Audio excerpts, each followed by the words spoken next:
தந்தை மகன் தூய ஆவியின் பெயராலே ஆமேன். லூக்கா எழுதிய நற்செய்தியிலிருந்து வாசகம். அதிகாரம் 6, இறைவசனங்கள் 12 முதல் 19 முடிய.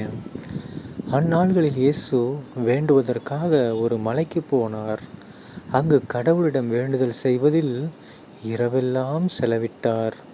விடிந்ததும் அவர் தம் சீடர்களை தம்மிடம் கூப்பிட்டு அவர்களுள் 12 தேர்ந்தெடுத்து அவர்களுக்கு திருத்தூதர் என்று பெயரிட்டார்.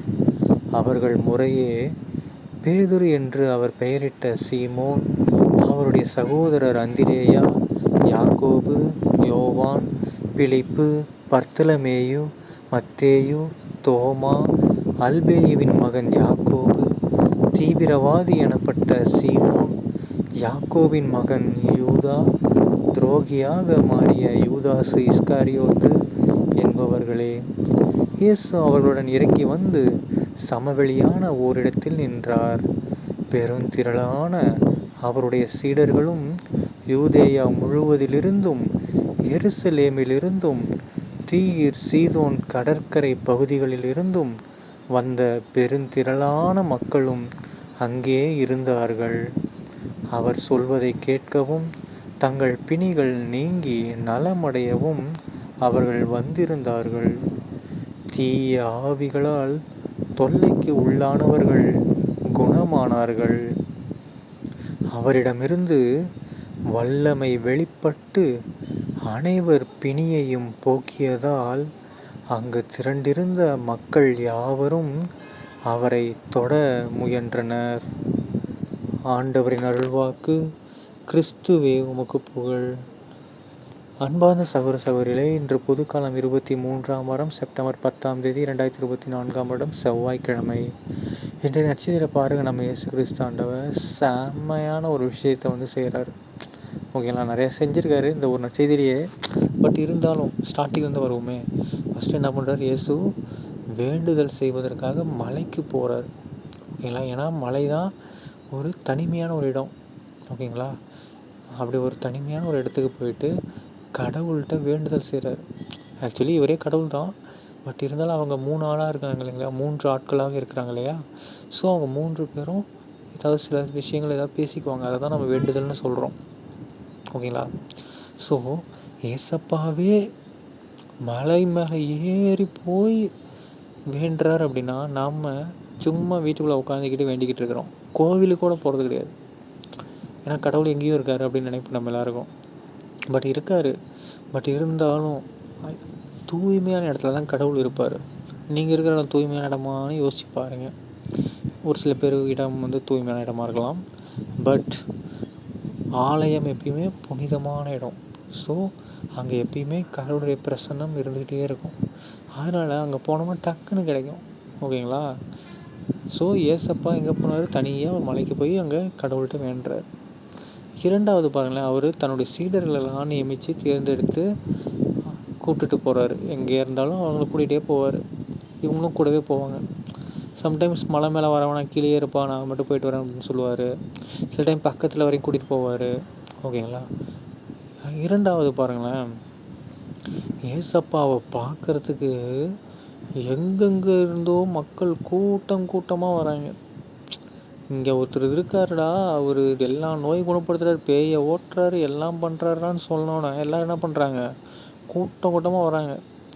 நம்ம ஊர்லேயும் தான் கோவில் இருக்குது. நம்ம கோவில்லையும் நிறையா பேர் வேண்டி நிறைய அற்புதங்களை பெற்றுக்கொள்கிறாங்க, சாட்சியெலாம் சொல்கிறாங்க. அப்படி சாட்சி சொல்லி நம்ம ஆளுங்க எத்தனை பேர் நம்ம கோவிலுக்கு போகிறோம்?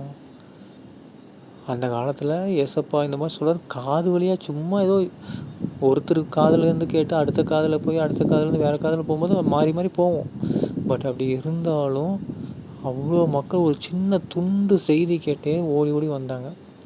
ஆனால் நாம் மைக்கு வச்சு கத்துறாங்க, யூடியூப்பில் சொல்கிறாங்க, இன்ஸ்டாகிராமில் போடுறாங்க, இந்த மாதிரி ஏசப்பாவை பற்றி சொல்கிறாங்க, அவ்வளோ விஷயங்கள் சொல்கிறாங்க, புனித ஸ்தலங்கள் சொல்கிறாங்க, தியான இல்லங்கள் எவ்வளவோ இருக்குது தமிழ்நாட்டில்.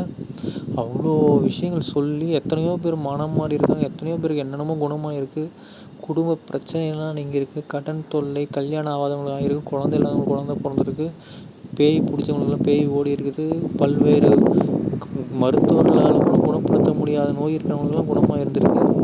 எவ்வளோ அதிசயம் நடந்திருக்கு நம்ம கேள்விப்பட்டும், காதார கேட்டும், ஒருவேளை அவங்கள நீங்கள் நேரில் பார்த்துருக்க கூட வாய்ப்பு இருக்குது. அப்படி இருந்து கூட நம்மள எத்தனை பேர் அந்த மாதிரி இடத்துக்கு போயிட்டு கடவுள்கிட்ட வேண்ட ட்ரை பண்ணியிருக்கோம் சொல்லுங்கள். ஸோ மாறணும்.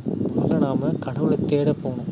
அதை விட்டுட்டு காசு காசு காசு காசுன்னு தேடிட்டு இருந்தோம்னா கடைசியில் பூமியில் மட்டும்தான் நிம்மதியாக இருக்க முடியும். விண்ணக வாழ்க்கை 0 ஆயிரும். ஓகேங்களா?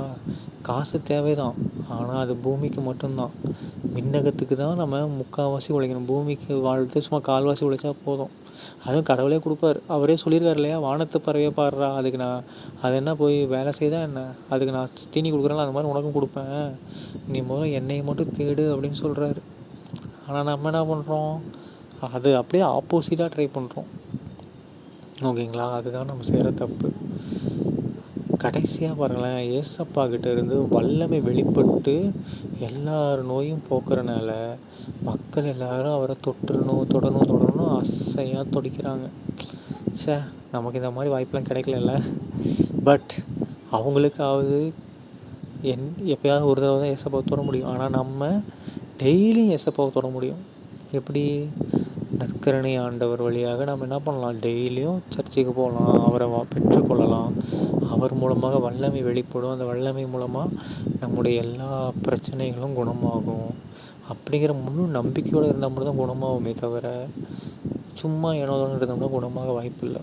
ஓகேங்களா? ஸோ நாமளும் நம்ம நோயும் குணமாகணும்னு வேண்டிக்குவோம். சரிங்களா?